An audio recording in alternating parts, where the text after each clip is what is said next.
Hey, welcome back to the TV Dudes. You got Grant, Randy, and Greg. and today we are talking about fall TV or the winter break TV we've been catching up on, shows we've been watching since most shows are on hiatus and whatnot.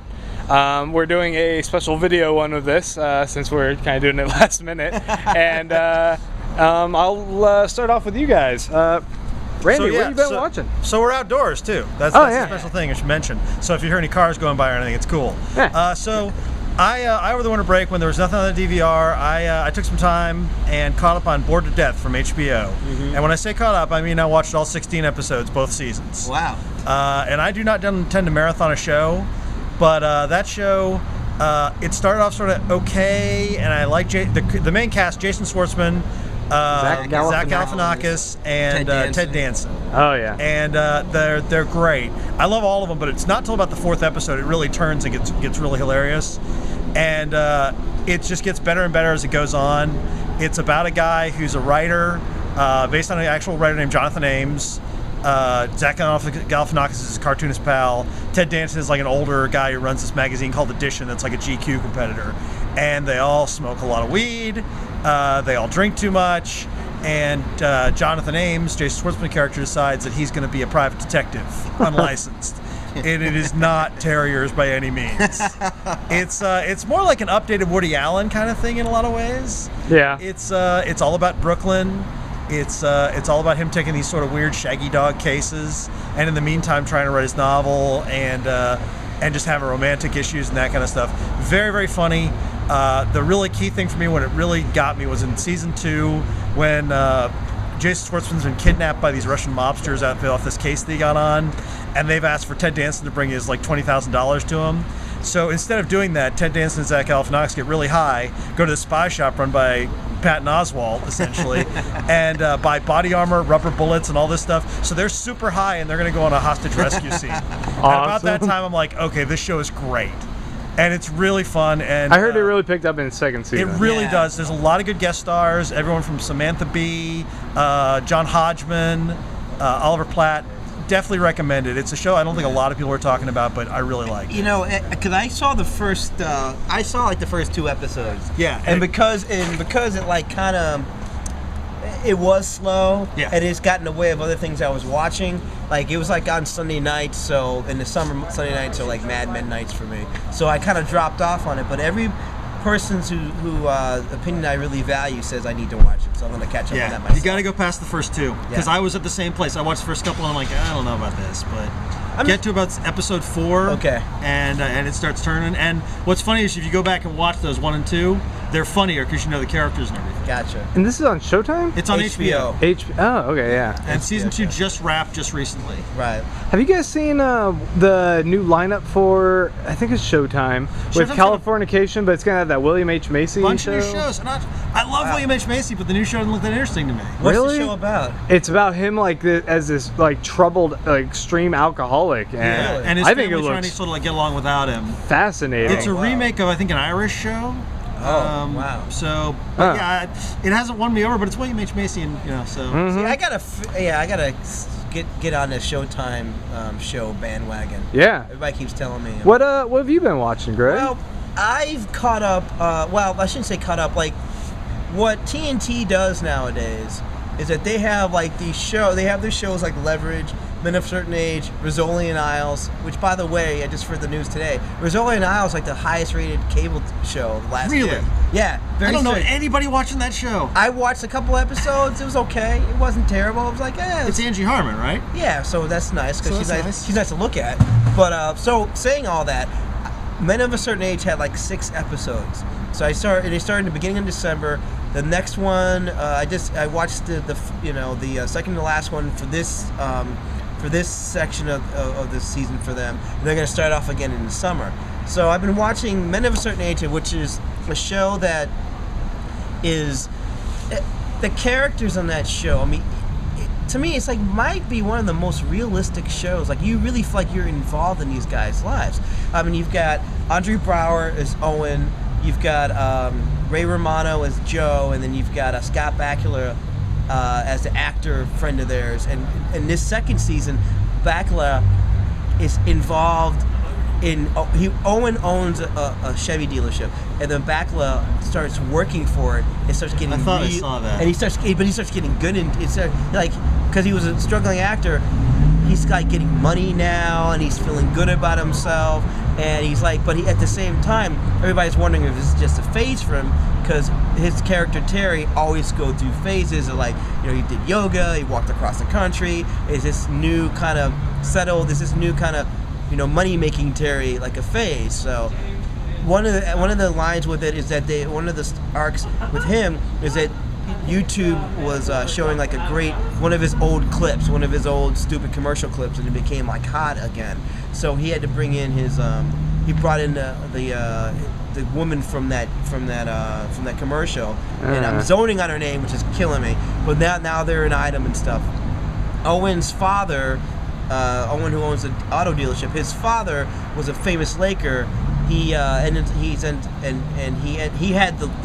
dealership. He ends up giving it to Owen, so Owen's got to run the dealership. And then you also find out that it's financially having problems that Owen did not know about, which is kind of messed up.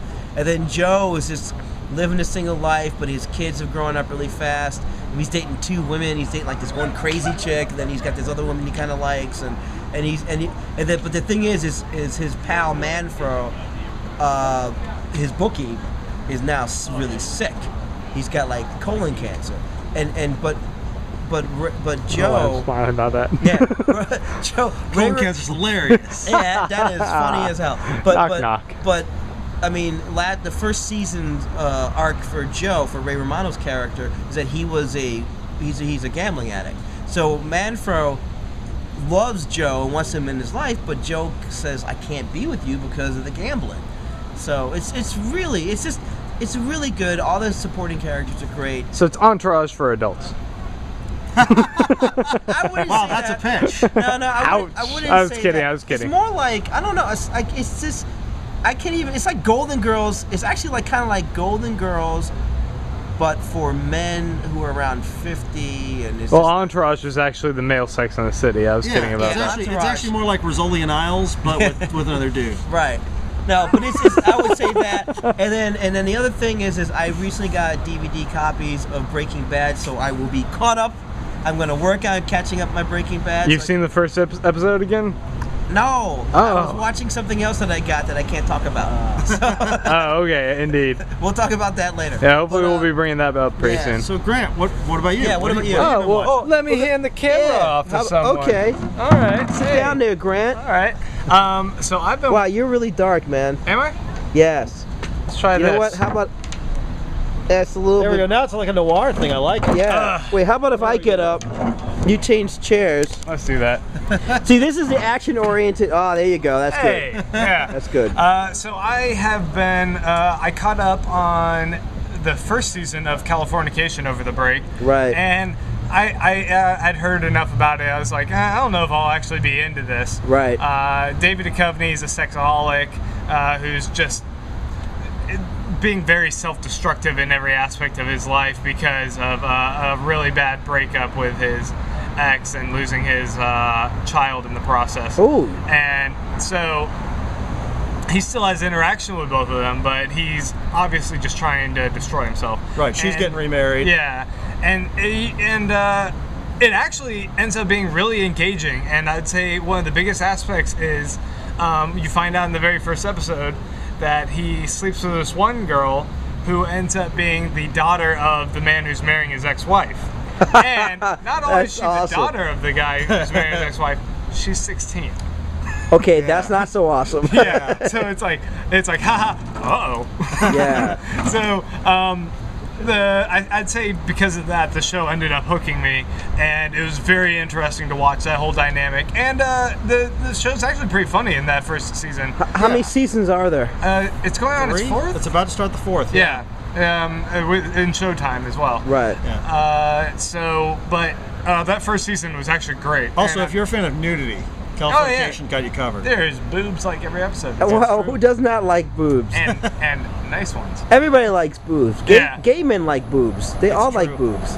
The other show I've been watching is Survivors, which is, and it just finished its second season on BBC. Yeah. I think it's about to move into its third. What is that about? It is a post-apocalyptic show as well. I really gravitate toward these. Yeah. But this one is in the UK. There's this outbreak of the flu, kind of like the swine flu or bird flu or whatever, that ends up just killing almost everyone. There's just a few patch of people who are immune to it, and you end up seeing how they band together and start their own little civilizations and fight with warring other factions. And it ties into a lot of these other shows I like Walking Dead. Walking Dead, or I mean, when I hear Wild England, Last Man, something like well, that. when I hear England apocalyptic, I always think of Children of Men. So. Yeah, it's like Walking Dead with no zombies, or Rizzolian Isles, but with bird flu. You know what? It's not, Rizzolian Isles is not that bad of a show. It's I've actually never seen okay. it, but apparently it's really popular. So we want people to watch. You know what? Rizzolian Terriers is like Rizzolian Isle, but with 2 guys. So everyone should really get the. You know DVD what? set. If it was called Hank and Britt, you know right. what? That would have made it work. That probably would have worked. You call it Hank and Britt. There's this one character, Tom, who's an escaped convict. Oh yeah, So I heard about he's this. He's a big time murderer. He's a sociopath. He has very little qualms with just killing someone if he needs to. But he basically ties himself to this group, and they become his family to the point where he's basically Wolverine without claws.